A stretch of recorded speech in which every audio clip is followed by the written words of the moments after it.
முன்னாடி இருந்த ஒரு அற்புதமான வழக்கத்தை தற்போது முற்றிலுமாக நிறுத்தி இருக்கின்றனர் தாவேகா ஆட்சியில் அப்படின்னு ஒருத்தர் பேசியிருக்கார். அப்படி என்ன இருந்துச்சு, எதை நிறுத்திட்டாங்கன்னு சொல்கிறாரு. சொன்னது யார்? ஜவாஹிருல்லா அவர்கள். அவர் தான். அவர் போயிட்டு திமுக தலைவரை சந்திச்சுட்டு அதுக்கப்புறமா வெளியே வந்து செய்தியாளர்களை சந்திக்கிறார். அப்போ என்ன சொல்கிறார் அப்படின்னு பார்த்தீங்கன்னா, இப்போ புதுசாக தாவேகாவில் ஒரு நடைமுறை வந்திருக்குது. அமைச்சர்களை நேரில் பார்த்து துறை சார்ந்த மனுலாம் நீங்கள் கொடுக்குறதுக்கு டைம் வேஸ்ட் பண்ண வேணாம், க்யூலெல்லாம் நிற்க வேணாம். பொட்டி ஒன்று இருக்கும் அங்கங்கே அந்த ஆஃபீஸில் வெளியில் வந்து தபால் பெட்டி மாதிரி ஒரு பொட்டி இருக்கும். அந்த பொட்டிக்குள்ள உங்கள் மனுவை போட்டிங்கன்னா டைரெக்டாக போயிடும். இது எந்த படத்துலேயே பார்த்த சீன் மாதிரி இருக்கே அப்படின்னு யோசிப்பீங்களே நீங்கள். வேறு எதுவும் இல்லை, முதல்வன் படத்தில் புகார் பொட்டி தெரியுதா? அது வந்து தெருவுக்கு தெரு இருக்கான், இது ஆஃபீஸ்க்கு ஆஃபீஸ் இருக்குது.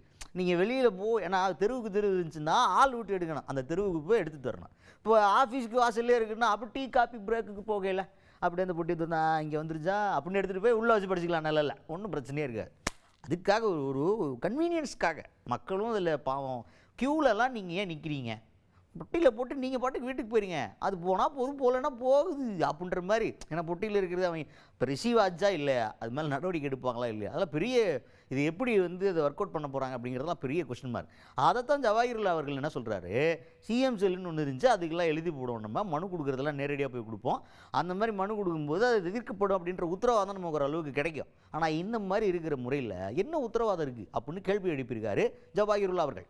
இதுவரை நடைபெற்ற ஆட்சிகளில் அது அண்ணா அவர்களுடைய ஆட்சியாக இருந்தாலும் சரி, அதற்கு பிறகு வந்த கலைஞர், அதற்கு பிறகு வந்த எம்ஜிஆர், அதற்கு பிறகு வந்த செல்வி ஜெயலலிதா, அதற்கு பிறகு வந்த எடப்பாடி பழனிசாமி, அதற்கு பிறகு வந்த தளபதி மு.க. ஸ்டாலின், இந்த ஆட்சிகளிலெல்லாம் சுதந்திரமாக மக்கள் தலைமைச் செயலகத்திற்கு சென்று முதலமைச்சருடைய குறை தீர்க்கும் பிரிவில் தங்களுடைய மனுக்களை எல்லாம் அளிக்கக்கூடிய அந்த சுதந்திரத்தை பெற்றிருந்தார்கள். இப்போது தாவேகா அரசில் மக்களுடைய அந்த சுதந்திரம் பறிக்கப்பட்டிருக்கிறது. ஏதோ ஒரு தபால் பட்டிய மாதிரி அங்கே போடலாம் அப்படின்னு சொல்லக்கூடிய அளவுக்கு நிலைமை மாறி இருப்பது மிகுந்த வருத்தத்துக்குரிய ஒன்றாக இருக்கின்றது.